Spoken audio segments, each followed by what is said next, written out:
जामवंत भगवान ब्रह्मा के पुत्र थे और जामवंत को अमरता का वरदान मिला था।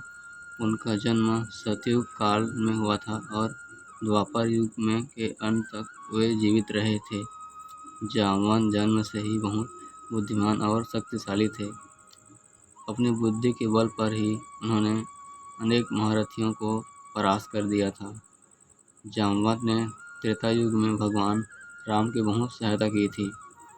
जब भगवान विष्णु ने त्रेता युग में अयोध्या नगरी में महाराज दशरथ के घर जन्म लिया था, तब उनका मुख्य उद्देश्य पापी रावण का अंत करना था, जो कि लंका का राजा था। इसी के लिए उन्होंने 14 वर्षों का कठिन वनवास भोगा था और माता सीता को रावण द्वारा अपहरण कराया गया।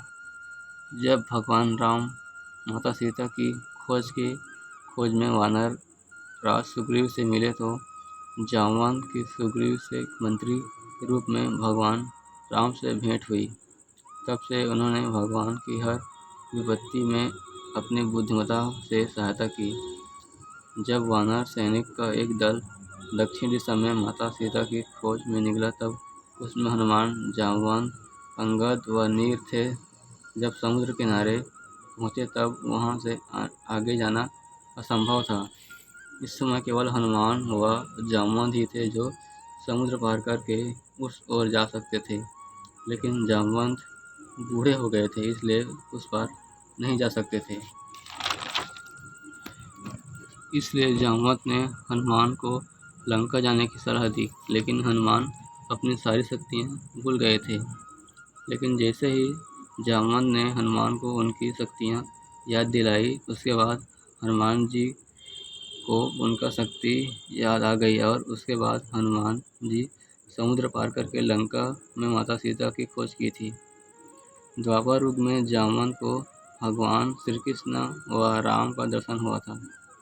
एक बार जब श्री कृष्ण के ऊपर मणि के चोरी होने का झूठा आरोप लगा था, तो भगवान ने मणि की खोज की और जंगल में गए।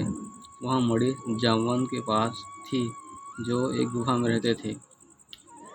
जब भगवान श्री कृष्ण को इसके बारे में पता चला, तो उनका जामवंत से सामना हुआ और मणि के लिए बहुत लड़ाई हुआ और जामवंत हार गए। भगवान से जामवंत सोच रहे थे कि वो कैसे हार गए एक मानव से। तभी उनका मालूम चला कि श्री कृष्ण भगवान हैं और राम अवतार के बाद फिर से आए हैं।